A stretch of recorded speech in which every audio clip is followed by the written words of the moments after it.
Hello hi. Day 18 നിങ്ങൾ 48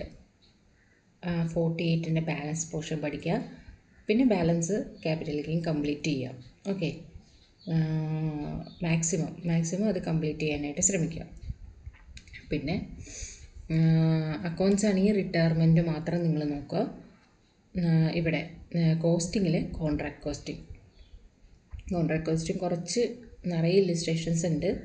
അപ്പോൾ contract costing ഒരു ദിവസം കൊണ്ട് തീരുമെന്നുള്ളത് കുറച്ച് ഡൗട്ടാണ്. നമ്മുടെ സ്റ്റഡി പ്ലാൻ അനുസരിച്ച് ഒരു ദിവസമാണ് എടുത്തത്, പക്ഷെ എന്നാലും കുഴപ്പമില്ല, നമുക്കൊരു 2 ദിവസത്തിൽ ഡിവൈഡ് ചെയ്യാം.